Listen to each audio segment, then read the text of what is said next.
Iga, nali na tayo magkwentuhan. Isang trending post ngayon ang pinost ng Facebook page na United Basketball na breaking news umano. Ang Golden State Warriors nga daw ay nagpapakita ng interes sa Filipino high flyer Renz Abando.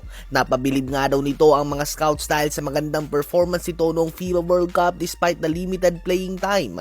Well, as of 5:30 AM Philippine time, ang post na ito ay humakot na mahigit 60,000 shares and 130,000 reacts. Nakaabot na din ito sa mga tulad nila Coach Mavs na pinag-usapan din ito.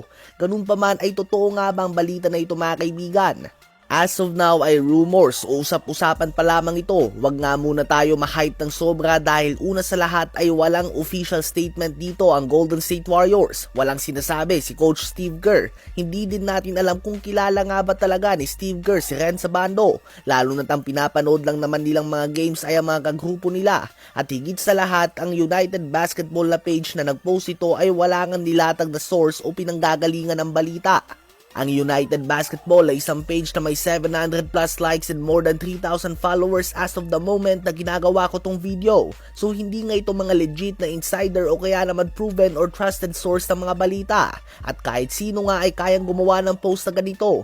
Kung ako nga ay magpo-post ng ganito sa aking Facebook page na may mahigit 300,000 followers, meron din talagang maniniwala kahit na wala akong ilatag na source. Ngunit hindi nga natin ito gawain. So ang post na ito ay isang rumor lang na wala pang source at hindi natin alam kung saan nanggaling, kaya naman hindi ko ito ikukumpirma. Ang sa akin ay hindi naman ito imposible, subalit malabo nga ito sa ngayon. As of now ay hindi totoo ang balita na ito unless may labas nga na source na nagpost at nanggaling mismo sa Warriors at kay Steve Kerr ang balita na ito o kaya naman kay Renz Abando mismo.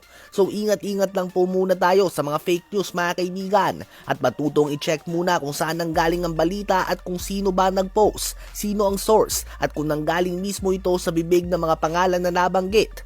Kapag pumunta din nga kayo mga kaibigan sa Instagram story ni Renz Abando ay makikita nyo ang post na ito na sinasabi niya na fake news ito. So yan lang naman po mga kaibigan, konting paglilinaw lamang sa post regarding Renz Abando na patungo na daw ito sa Warriors. Ano ba masasabi nyo tungkol dito? Isama na din natin sa update na ito na kinumpirma na ni Boss Al Francis Chua na si Japet Aguilar, Scottie Thompson, Justin Brownlee, Junmar Fajardo at Chris Newsome ay lock-in na para sa ating Gilas Pilipinas sa darating na Asian Games. Habang si Jaime Malonzo naman ay humingi muna ng pahinga matapos na magtamo ng iba't ibang injury noong FIBA World Cup.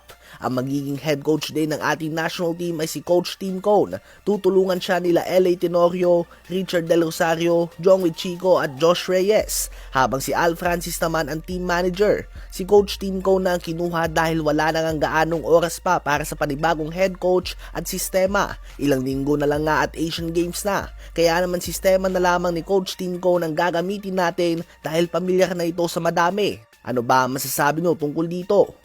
Samantala, baka magustuhan mo itong Epoch game. Pwede kang kumita dito habang naglalaro ka lang. I-download lang ang game na ito at mag-register gamit ang ating link na nakalagay sa comment section. Ilagay mo lang iyong cellphone number at password at magsasend sila sa iyo ng OTP para sa iyong verification code. At pagkatapos noon ay pwede na nga kayo kagad maglaro. Andyan ang mga games tulad ng Dragon Tiger, Color Game at marami pang iba. Bukod dyan ay napakadali lang din na mag-cash in and cash out dahil may GCash method nga sila. Pwede ka din dito maging agent. Ilalagay nyo lang iyong referral code at pwede nyo nga ibahagi yan sa inyong mga social media accounts. Kapag may nag-register gamit ang iyong referral ID ay meron nga kayo kagad makukuha ng pera dahil commission based nga ito mga kaibigan.